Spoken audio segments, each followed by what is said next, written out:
Hello, everyone, and welcome back to another episode of Blame It on the Stars, where we give you an inside look on what's going on in the universe so you can blame your problems on the stars. It is Jade here. And it's Kara.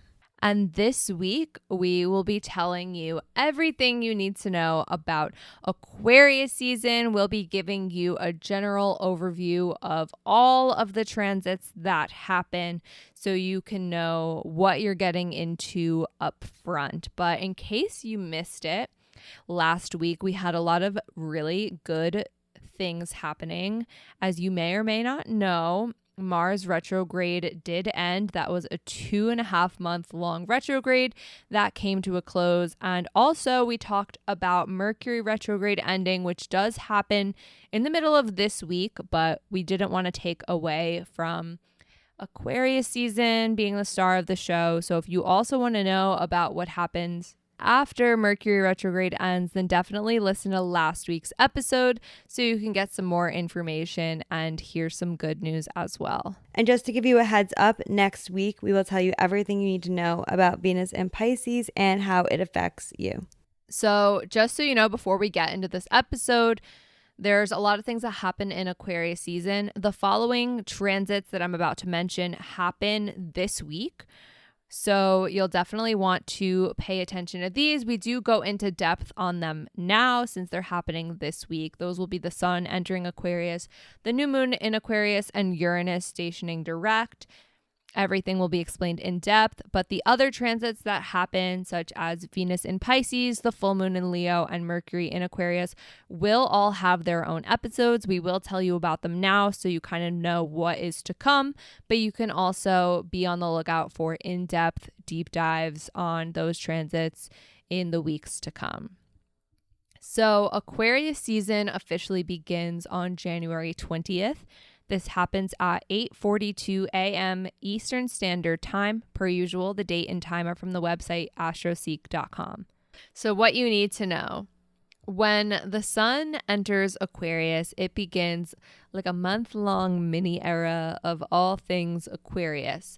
You'll be focused more on your friendships. You'll be focused more on the future, and themes of originality also become significantly more important during Aquarius season. We're all going to take on Aquarius-like traits. As Jade mentioned, we will focus more on our friendships, our roles within our community and other groups that we are a part of. Something to know about this Aquarius season is that we will have some aspects that are challenging because we still have Uranus and Saturn in fixed signs, which is kind of lingering a little bit from last year. There also are some positive aspects as well. We will get to that in just a moment. Also, it might be important for you this year to pay attention to what comes up during Aquarius season, because if you listened to our 2023 predictions episode around New Year's, you would know that during the month of March, we have our first taste of Pluto in Aquarius. So the sun in Aquarius is highlighting what area of your life will likely be transformed in the years to come. More on that Pluto in Aquarius is in that episode, but in the short term, know that you should pay attention to what area of your life is being emphasized by the sun in Aquarius. Now, there are some key dates you'll want to pay attention to, the aspects that the sun makes in Aquarius. The first one is a more positive one. This is on January 24th with the sun sextile Jupiter. You might find that on this day, you are feeling a little bit more confident and optimistic. Then on January 28th, the sun will be square the nodes. The nodes represent our direction in life and where we're headed. Because the sun is representing us and we have squares that bring about tension, it can feel like things are a little bit difficult or we're having some trouble finding our way. It's an energy that will pass, but just keep in mind if you do feel a little bit stuck or frustrated, or even if you're more focused on big picture things on that day. The day after has a positive aspect. January 29th, the sun is trine Mars. If you find that you are really motivated, willing to take action on the things you want to do, but also finding it easier to stand up for yourself or assert yourself. That is to be expected with the positive aspect to Mars, the planet of motivation. A few days later, on February 3rd, the sun will be square. Again, squares bring about tension, Uranus. And Uranus is a very unpredictable planet. So on this day, you might notice the ways in which you are unique because the sun is in Aquarius, and Aquarius energy is asking us to embrace ourselves for who we are. Although it might be challenging on this day, it's urging us to accept ourselves for who we are and to embrace our differences. And on February 16th, the sun will be conjunct Saturn. Now, the positives to this are you might be taking yourself a bit more seriously. The challenge to this is you might find that you're feeling a little bit restricted in terms of your self-expression. So that's just something to be mindful of. The day after the sun enters Aquarius, conveniently, we have the new moon in Aquarius. So that's on January 21st at 3:53 p.m. Eastern Standard Time. This does happen at 1 degree Aquarius, so it's pretty soon, right away. What you need to know though, new moons are times of new beginnings. This is a time where we are setting intentions. So this is a great opportunity to set intentions around all things Aquarius. So since Aquarius does deal with our friendships, community, group activities, you might find that in general, maybe you have some like squad goals for the year or some like things you want to do with your friends, or you're changing your outlook on friendships. Maybe you want more friends. Maybe you're moving to a new city and you're hoping to meet new people there. Whatever that might be, that can be something that comes up at this time. And also too, Aquarius is really the master of detachment in a positive way. I forget what the quote was that I used to say all the time. It was connected to everything, attached to nothing. Detachment being the idea that nothing owns you. So if that's something that you feel resonates with you and is something you want to bring into your life, the new moon in Aquarius could be a good time to do so. Just a reminder that this is the first new moon of the year. So if you have set any New Year's resolutions, or if you're very focused on your goals, your habits, and you felt like maybe you weren't able to fully manifest or focus on those things in your life because of everything going on with the retrogrades. Now, again, retrogrades ended last week. We have the new moon, and this is a great time to refocus and evaluate maybe some of those intentions that you did set and see if it's something that you want to continue working towards.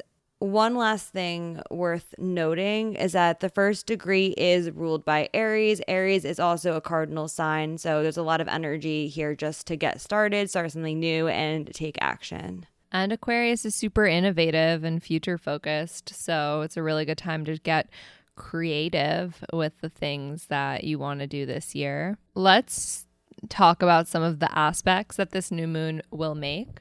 The first being that the sun and moon are trine Mars, which is really fantastic for taking the initiative on the new intentions you are setting. If you find that you want to get started on these new goals or new intentions right away, that's totally to be expected with the Mars energy in positive aspect here.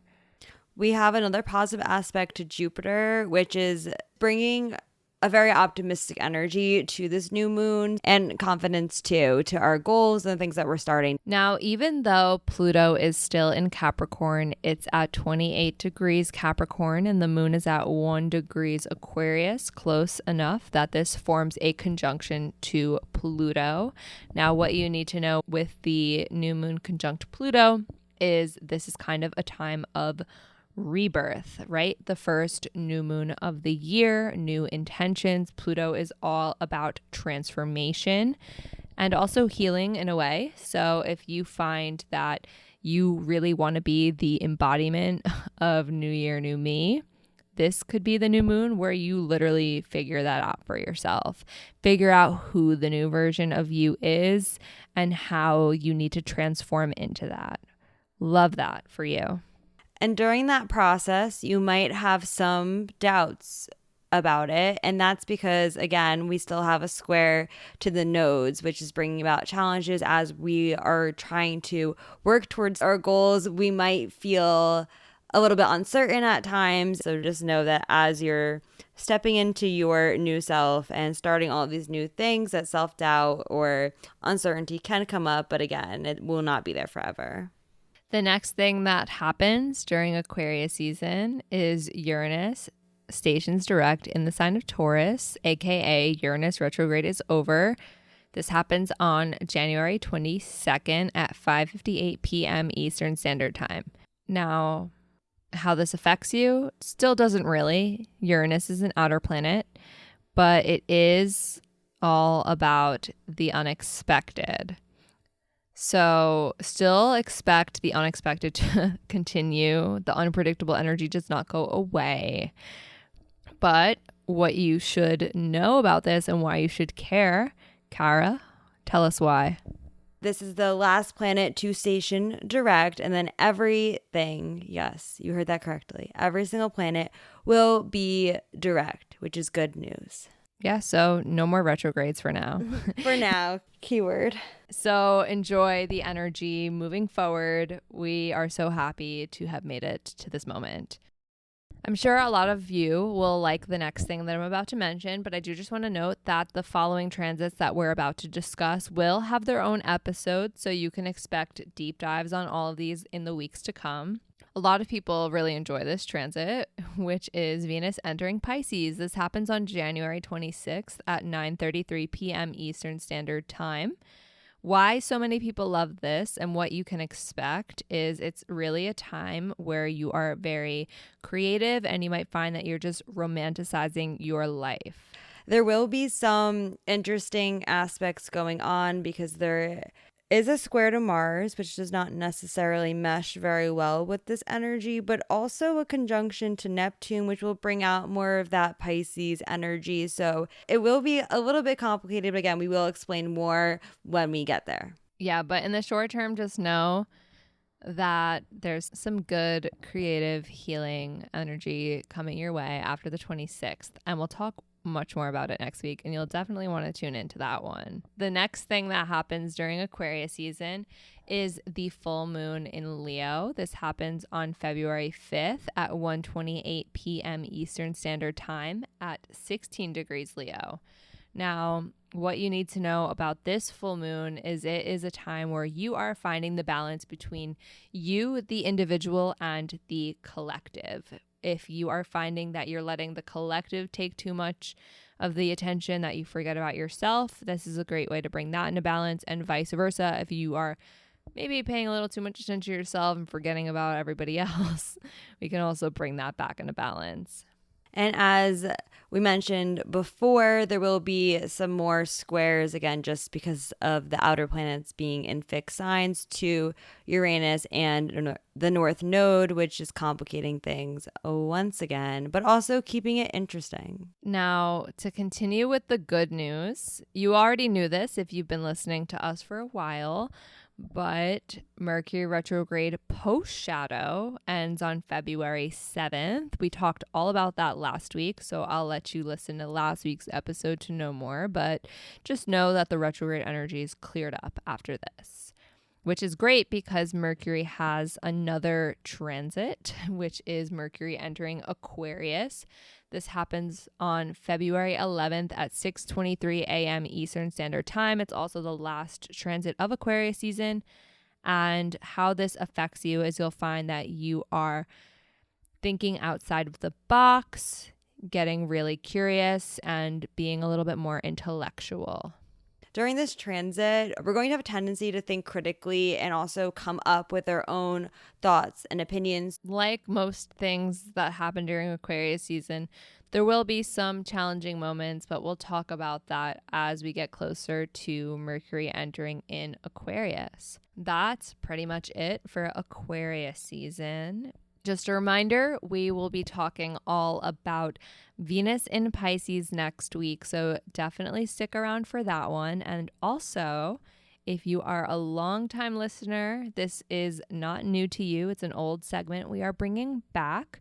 But if you are a new listener, then you get to enjoy this blast from the past, which is the astrology Q&A, where we'll be answering listener questions about transits, astrology, etc., starting with next week's episode. So if you're listening to this on Spotify, you might notice that there is a little button where you can type in your questions. So if you want to have your questions answered on next week's episode, whether that be questions about Venus in Pisces, Aquarius season in general, or something else astrology related that you're just curious to know about, then definitely drop your questions below and we will gladly answer them on next week's episode. If you were curious about anything we just talked about, you want to know maybe more about how these things in Aquarius season affect you, or you just have astrology questions in general that you would like to get answered by us in the form of a reading, that is an option for you. So readings are hosted on an app called Intro, which allows for FaceTime style like calls. You just decide who you want the reading with, whether that be me, Jade, or Kara. We have readings for as short as 15 minutes to as long as 1 hour, and you decide what you want to talk about. There's a box where you can type in all of your questions and your information, and on the call, we'll be able to answer all of those things face to face. So definitely check that out if that's something you're looking into. And in case you've never booked a reading with us before, you can use the code STARS, all caps, STARS, for $20 off your first reading. If you follow us on social media, which, by the way, we are on Instagram, TikTok, and YouTube at BLME The Stars, you would know that I opened up a bunch of slots and we've been really enjoying doing these readings lately. It's been very fun connecting with you all and answering your questions and, bringing some clarity to your life through the stars. So just wanted to say that if you booked a reading lately, thank you. If you want to stay in the loop with us and what is to come in the stars, make sure you're following us on social media. As I just mentioned, we're on Instagram, TikTok, and YouTube at BLME The Stars. That is all for now, and we'll see you all next Monday. Bye.